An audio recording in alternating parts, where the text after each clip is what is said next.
นะเจ้านมโคคุณภาพสูงล้านนาหาซื้อก็ง่ายมีขายที่ร้านเฟชแอนด์มายร้านออเบาโยเกิร์ตร้านนมห้วยแก้วร้านนมหน้าฟาร์มและตีริมปิงซูเปอร์มาร์เก็ตกู้สาขาเลยเจ้านมโคคุณภาพสูงล้านนาคัดสรรสิ่งดีๆให้กับเฮาแท้ๆเลย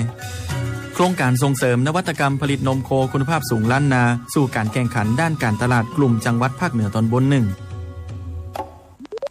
กลุ่มจังหวัดภาคเหนือตอนบน1ขอเชิญชวนเกษตรกรผู้ประกอบการวิสาหกิจขนาดกลางและขนาดย่อมในจังหวัดเชียงใหม่ลำพูนลำปางและแม่ฮ่องสอนสมัครเข้าร่วมกิจกรรมพัฒนาขีดความสามารถเชิงธุรกิจของเกษตรกรและผู้ประกอบการในอุตสาหกรรมและธุรกิจกาแฟภายใต้โครงการพัฒนาศูนย์กลางอุตสาหกรรมและธุรกิจกาแฟในภูมิภาคมีโอกาสเข้าร่วมการฝึกอบรมกับวิทยากรชั้นนำระดับประเทศรวมทั้งจับคู่ทางธุรกิจในงานแสดงสินค้าและสร้างเครือข่ายในอุตสาหกรรมกาแฟสมัครได้ตั้งแต่วันนี้ถึง5มิถุนายน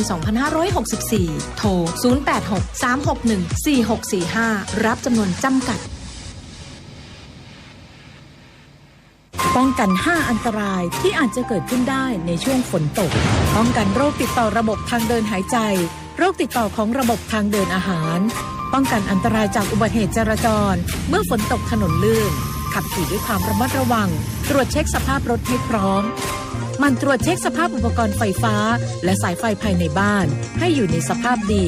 จุดไหนชำรุดควรรีบซ่อมแซมป้องกันอันตรายจากพายุฝนฟ้าคะนองจากความประมาทจากไฟดูดหรือไฟช็อตจากอุปกรณ์ไฟฟ้ามีไฟรั่วทำความสะอาดพื้นที่รกร้างรอบบ้านเก็บสิ่งของไม่ใช้ให้เข้าที่ไม่ให้เป็นแหล่งที่อยู่ของสัตว์มีพิษตะขาบแมงป่องและงูที่มากับหน้าฝนหากเกิดพายุฝนฟ้าคะนองให้รีบหาที่กำบังหลบในอาคารที่แข็งแรงไม่ควรหลบใต้ต้นไม้รีบถอดเครื่องประดับที่เป็นสิ่งนำไฟฟ้า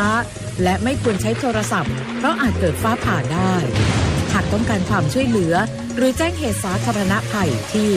สายด่วน1784 LINE@ 1784 DDPMทุกเช้าวันอาทิตย์ 9:10 น.ขอเชิญติดตามรับฟังรายการผู้ว่าพบประชาชนทางสวท.เชียงใหม่ FM 93.25 เมกะเฮิรตซ์